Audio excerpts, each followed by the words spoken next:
talking about the American Crate Late Model Series. Now we're going over to pavement, and we bring in a true pilot, a real pilot right here. It is our great friend Jaime Call joining us. Jaime, man, we got some more. Where you been this week? Give us your whole itinerary of where you've been just kind of jet setting around. Well, I'm getting over a little bit of the funk. I got something in, kind of a chest thing going. So I've been staying at home and haven't been doing a whole lot. The weather here has been kind of crummy. So I joke. I mean, if I wanted to live in Ohio, I'd go live in Ohio. Right now, it feels like freaking Ohio here. So yeah. But it's getting better. I'm hearing it's getting better. But no, dude, it's been fun. We went to Speed Weeks a couple weeks ago in Daytona. Mm-hmm. And that was really cool. And then I flew a trip right after that up to New York. But that's pretty much it. Yep. So Jaime, let's talk about your infatuation with racing, because I can only think that for you, I mean, with your normal job, for those of you that haven't figured that out, this man is a pilot, driving race cars. How did all this happen for you? It happened when I went to school. I went to school in Daytona Beach. So my dorm room was right off of turn 3. So right across the runway there. So, I mean, I was kind of stuck listening to it. And our favorite part was the end of the Daytona 500 when everybody would leave in their private jets. It was like an air show. So that was pretty cool. Mm-hmm. So, and then my fraternity, we ended up serving beer back when they had backstretch stands in Daytona. We served beer. That was kind of one of the things we did to raise money. And I did the first, my wife and I both did the first night race in Daytona. It was delayed because of wildfires.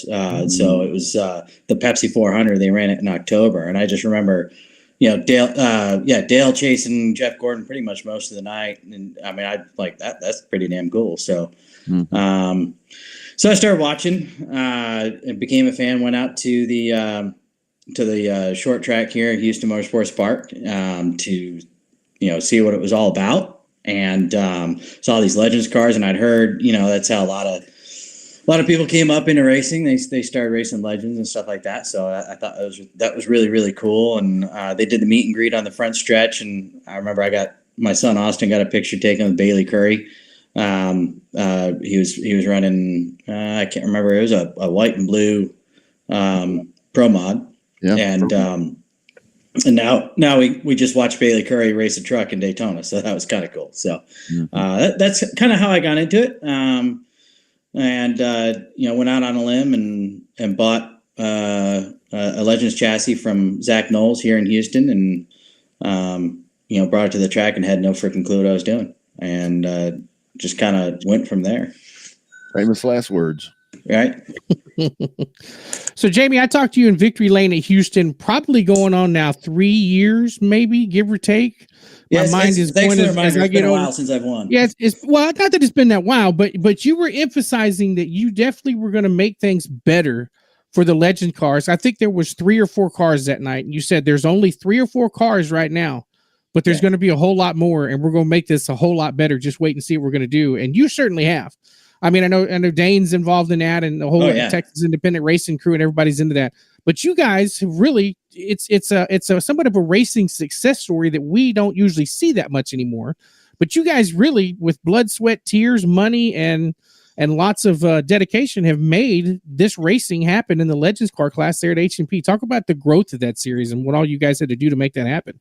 Yeah, I think my exact quote to you that night was, we focused in 2023 on trying to make the show. 2024, we wanted to be the show. I don't know if we completely achieved that. I'd like to say we put on a pretty darn good show, pretty clean racing. For the most part, every single night we were out there, and car count increased. So it's just getting the word out there. And honestly, it's mostly Dane. Dane busts his butt to promote this series. I mean, he's out there doing the extra things. He's going to be out there in Cyprus this weekend with a couple of cars at a coffee and grounds thing. Let me see if I can. It's from 8 to 10 in the morning, and he does stuff like that. Yes, the shop club here in Houston. He does stuff like that. He's willing to do anything and everything to help somebody. Whether it's go run and get a car that's over in North Carolina or in Mississippi or something like that, to parts runs, tires runs. And I think, so his dedication to that, and I'm totally bought into that, and I do what I can to help him out with that. I think that's what helps. It gets people, they realize that, okay, there's, because we're kind of on an island out here in Texas when it comes to legends racing and asphalt racing in general. So it's, a lot of people are kind of like, they get their kids into quarter midgets and then it's like, okay, now what? Then they go to dirt. There's not much of a way to asphalt. So all those things combined, those are kind of the motivating factors for us, and it's just fun. I'm having a lot of fun racing with my son out there. Last year we were mid-pack cars, and this year I feel like we're going to be pretty strong contenders. So we got some new pieces in our stable. So and everybody's seeing that, and they're just like, okay, cool. Well, they can do it. We can do it. And that's really what it's all about. Yeah. Jamie, talk about that part, because what happened here, I mean, for the folks that may be new coming into this, I mean, the legends were huge around here. I mean, we talked about, with INEX and everything happening at TMS, they had a headquarters there. I mean, everything was right there, and then it just kind of fell off. I mean, it kind of went away. Almost overnight. Yeah, exactly. Talk about what you guys did. You guys went out, and I know that you and I have talked about this. You guys went out and you found some of those chassis, and you built those, and you have them in-house. Talk about how you guys put all of this together to where you built your car count, and now you have people that want to be a part of this from what you guys did totally homegrown. Yeah, I mean, so Dane. So I'm part owner in a pro mod out there with Jason Foray, and so I was out at the track quite a bit, just kind of playing car owner and watching racing really.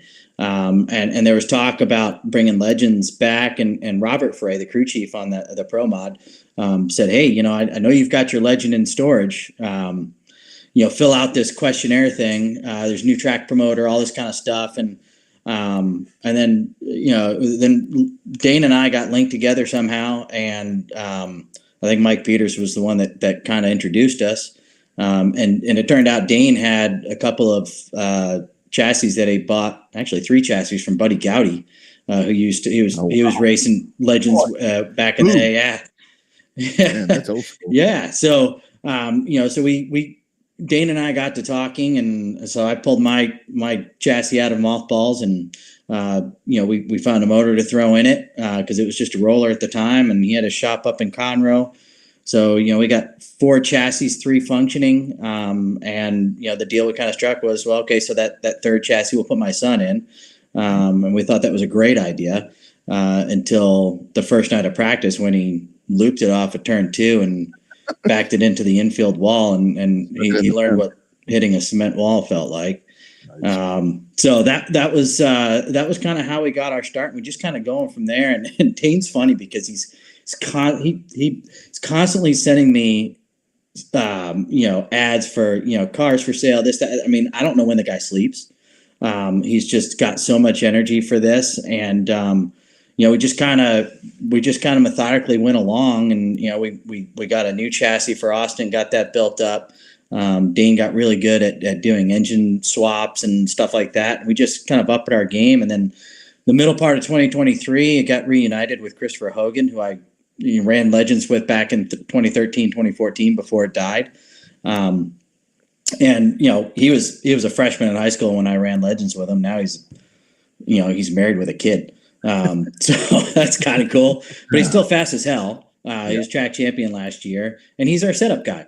And he comes in and helps Dane out with, putting cars together. And those guys, Dane and Christopher, if you just watch our pits on race night, man, those guys do not stop moving.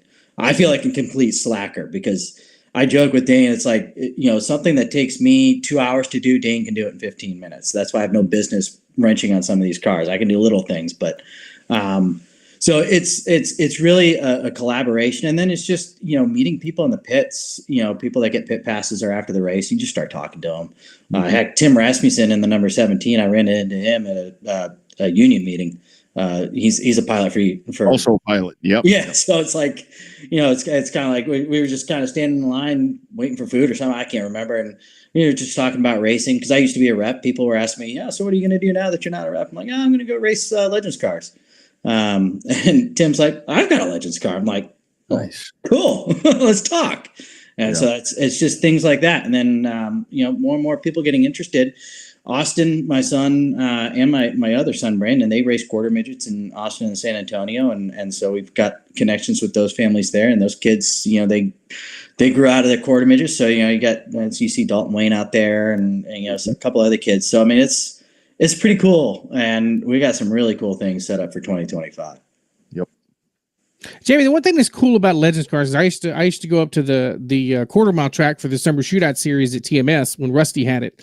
And it was one of those things where, like, yes, there, as an announcer too, the problem is people think the smaller the car, the less race car it is for some reason. I don't know why. But yet when the Legends cars get out there and they start racing side to side, nose to tail, quarter to quarter, you realize real quick that these smaller scale, 34 Ford coupes and sedans and stuff like that, those things are really really are race cars. Talk about that perception when you say to somebody, I run like a 3/4 scale old coupe, Ford coupe. How do you relay that into saying it's a full-blown race car? Well, I mean, it's a lot of people ask me that question. It's a great question. Really, if you like racing things, man, just a wheel and a throttle. It doesn't matter what it is, man. You just want to give me a lawnmower. Let's have fun with that. So these cars, I think because of who's come through Legends cars. You got Kyle Busch, you got Joey Logano. William Byron. Geez, Daytona 500 winner. I mean, what was he doing 10 years ago? Well, he was iRacing and getting into Legends cars. And I think when you explain the chassis and how the cars handle and all that kind of stuff, and that it's one of the most challenging cars to race. And I'll go back to Christopher Hogan. When I raced Legends with him back in 13 and 14, he moved on to trucks, he moved on to pro mods, he moved on to late models, and look where he ended up. He came back to racing Legends cars, and if you ask him, he'll tell you right now this is his favorite car to drive. They're hard to handle, and if you can figure these things out, you can race just about anything, and they're just fun. And it's also a lot of fun with the people that you're racing around too. Mm-hmm. Yeah, it's a good group. Jamie, talk about, I know that you and I, when we talked prior there at HMP, one of the things that you talked about with growing the series was a lot of this was that you had to have maybe some older stuff. Older chassis, engines and so forth, tires, all of that. But I think that you guys now are at a point to where you've evolved. I always talk about Nashville. That's a great place for Legends. You look at that, that's one of their healthiest classes. Kind of talk about some of the advancements with everything that you guys have done in the last couple of years. You guys have been able to really push this thing to where now it's not so much about pulling stuff out of the weeds. You're right there with some of the best stuff in the country. Yeah. So we started off with a couple of old 1250s. And going, the new engine platform is the FZ and the MT. The MT is the newest one. And those are fuel injected, water cooled. They've got, computers on them. They've got some really cool tech. And we were running, 4 carburetors and all that kind of stuff, engines that they don't make anymore, parts that are hard to find. Yeah. And so we're just, running around. Dane's doing road trips, picking up stuff. So we focused in this off season at let's upgrade. I think we had 10 spare 1250s in various states of repair. In our shop, it's just let's move on up. We're not going to be like the big teams in North Carolina, but we can certainly model ourselves a little bit around them. Sure. And so that's what we did. We ended up going on a huge road trip in December. Picked up, spare FC motor. Picked up an FC car in Virginia. That's going to be Austin's car next or for this season. Went all the way up to Maine and picked up a really really nice sedan with an FZ in it. So that we did that in 4.5 days. That was quite the haul. And, so we're focusing on that. So now we have, everything is an FZ or an MT. I got a brand new MT, never been run before. Nice. And so it's kind of a fresh canvas, that I get to work with. I'm going to do some cool stuff with the wrap job on it to help a foundation here locally. So, so that the moving on to the newer stuff was kind of crucial. The 1250s were just, it's just kind of a dying engine. You gotta adapt in this sport. Mm-hmm. So, Jamie, let's talk about bandoleros, man. You had mentioned a couple of times about the quarter midgets. Where do they go? Do they go to bandoleros? Now they have the option to kind of go to bandoleros. Another very underrated race car due to the size. Not too many people realize it's a 30 horsepower riding lawnmower engine that powers that thing that you have. Yes. Back in the day in Houston, you used to have to put the restrictor plate on them because they were going too damn fast. So, talk about the addition of the bandolero cars coming to HMP. Talk about how cool that's been. Oh man, that's super exciting. And it's, we had talked about it. I mean, Dane and I, when we did that road trip, we solved all the world's problems right then and there. We had all sorts of great ideas. And we talked about, you guys probably remember the last race last season, they had the quarter midgets out there in the infield. And the draw, the fans, we had some friends of ours that had never been to a racetrack before, and they saw these kids ripping around in the infield in these things, and they just thought it was the coolest damn thing. We do race over in sunny South in Alabama, and they've got a pretty healthy bandolero class. And so we got to talking, and I got to talking with my crew chief on the Pro Mod, Robert Ferre, and their grandson Jason Jr. He's been trying to do the quarter midget thing, but traveling out to San Antonio and Austin to do anything, it's not always convenient. And so, we're happy to announce, Texas Independent Racing will have a bandolero out there on track this season. Jason Frey Jr. will be the driver of that car. We've got 2 generations of Freys out on the track in various classes. And I was joking with Robert last night that how cool would it be in a few years' time? Let's get 3 generations of Freys out on the track. There you go. So I think that would be really cool. But the bandos, that's, you talk to, I've talked to Victor Garcia. He's the president of the San Antonio Quarter Midget Association. And, that's one thing, his son Isaac is starting to, they're going to have fun this season, but he's going to be moving on to something. And a lot of kids are looking for that next step. And that next step, going from a quarter midget to a legend car, that's a pretty big jump. But a quarter midget to a bando, well, that's doable. And you get comfortable on the bigger track. You got crowds there. You got those big cement walls. You don't have those soft balls that you have at the quarter midget track. So it's a great addition. And I think there's a possibility that class outpaces the legends class. I think the car count, there are so many families with kids that are hungry to find something here in the Houston area. And I think that's going to be something to really keep an eye on. I think that when the quarter midgets came to that final race last year, Jamie, I think that was something where people were like, there's nothing like this around here. How do we not have an outlet for them to be able to be a part of it? And by the way, that kid's going to be a race announcer. I think. Oh, heck yeah. It's fantastic. You got me fired. That's who took over your job, damn. That guy came in, and it's like, oh, man, go out to pasture. You're gone. Yeah, I'm gone. I want to ask you, because I think that is, that's a great kind of on that tiered schedule, to how to move up. I think, from quarter midget to bando is a really good thing. You guys now with the INEX thing, you posted that as well. Yeah. And I think that is so massive right there. I know that you look at this big picture and everything, but being a part of that, talk about that and how that all came together now being a part of INEX once again, with Legends in Texas. And you guys built that. You did it all on your own, my man. Yeah. Well, and again, all the credit goes to Dane.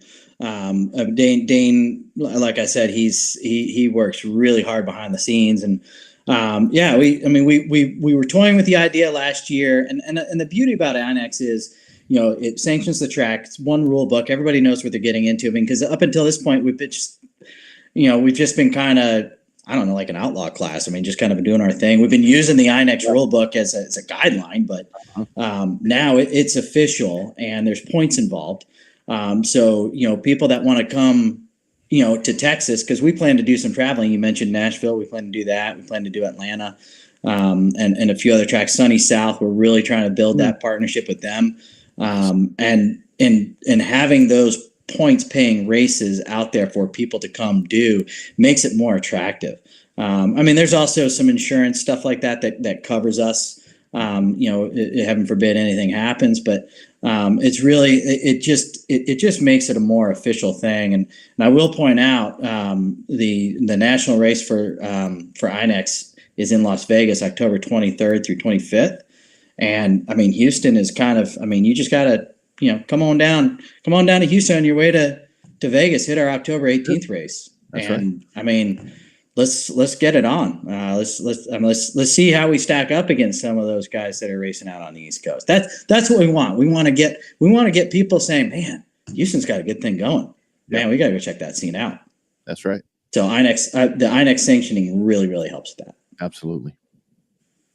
So, Jamie, you're big into charities and contributable stuff. I know that when we talked the last time, you wanted to do the Tunnels to Tower thing, donating some of the winnings to that. So, kudos to you for always thinking about others before yourself. Obviously, it's a good thing. So, what other charities you got and individuals that you like to support here? While you got the microphone here. Yeah. So, I mean, I've been ever since I got into racing. It's like. The race winnings, that's one thing that's cool. It's not like we get a whole lot to win these things, but what we do get, let's put it towards a good. I thought you got thousands of dollars winning these races. It's just like I have thousands and thousands of fans, right? Yeah, right. No, the joke is the best way to make a billionaire into a millionaire is get them into racing. So, right. No, it's just one of those things. It's always been a passion of mine. I never served. I know lots of people who have. And so I wanted to do something for, a military charity. So I started off back in 2013 with Lone Survivor Foundation and promoting them. It's a local foundation started by Navy SEAL, Marcus Luttrell. He was Lone Survivor, if anybody's familiar with that movie. So that was what I did in 2013, 2014. Well, when we brought the Legends cars back, Tunnel to Towers was something that was actually my mom brought it up, and so I emailed them like, hey, can I run your stuff? What can I do? And so I built a pretty good relationship with them. We raised a few $1,000s for them within the 2 seasons, and then I felt that Tunnel to Towers, they've got big celebrities endorsing them. They've got big money. They do great work. I'm still a donor personally. But I wanted to get back to something local, something that doesn't have that.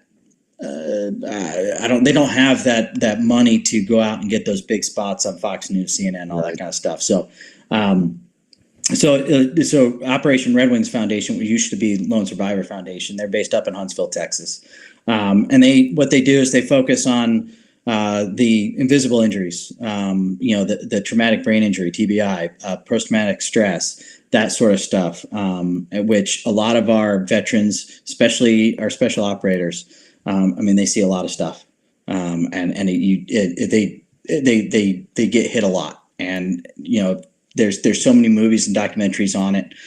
So whatever we can do to help them, and I figure, we haul 2 to 3 haulers to the track every weekend. That we're racing.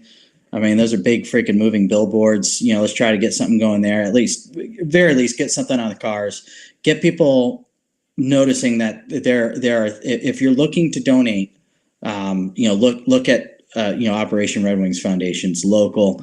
They do great work, and they're always looking for the help. So I'm a big fan of it. So that I figured, why not use my platform, what little platform I have, and run with it.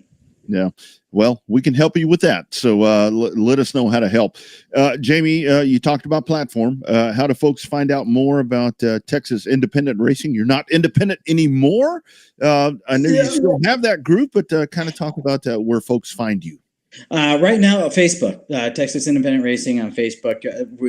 We don't have a website yet. We're working Legends Nation. That's been out to the track. That Jason Sticks Buckley has been a huge help to us. He's got an entertainment and marketing company that he just started up. So we're working on signing on with him to get website going and help us with the marketing and all that kind of stuff, and just get our brand out there. That's the most important thing is, and again, our mission here is to go race and have fun, but also help people that can't go get tires, or, we're going to do that. We've been doing it for the Legends. We're going to do it with the Bandos. Robert Foray is going to be kind of heading up the Bando division of TIR, if you will. And that's what we want to do. It is a business. We are for profit. Sure. It's not a free service or anything, but it's just something that we can help you with. So hit us up on Facebook is really the best way right now. And we're going to be working over the next couple of months on getting our name out there. Yep. Well, Jamie, it's been fun. Obviously, we get to see firsthand all the work that you and Dane and Christopher have done to make that group in Houston a kick-ass show. Little cars put on a lot of big excitement is how we like to say it with your class. So congratulations on the success. We look forward to talking to you again with some future success coming up. Maybe with the new car, new motor, you'll get a chance to be some of these interviews. We don't know who's going to do them, but maybe you'll get on some of those post-race press conferences things. But man, good luck and hell of a good job for what you guys have done down there in Houston, trying to make Houston Motorsports Park great again. Yeah, thank you very much. Yeah, thanks for giving me the opportunity. And again, I just want to give a shout out my wife, my kids, my son Austin. He's going to Texas Tech in the fall, so that's going to be kind of tough. He may not make it to all the races, and that's going to tug at my heart. I got to be honest with you on that one. I got some really good friends, love them to death, that support me, and so I just want to say thanks to all those people. Yep. You guys have done a good job. Jamie, thanks for jumping on, man. Travel safe because you are a traveler. So, yes, I am. Yes, I am. We'll see you at the racetrack, my man. All right. Thanks, guys. Appreciate you. Have a good night. You betcha. See you, Jamie. There he goes. Jaime Call, man. They have really done a good job, man. They've done a damn good job down there. Legends were gone. Absolutely gone. And it's kind of one of those things to where I've talked to a lot of people around the country, and they're like, it seems like in Houston, what you have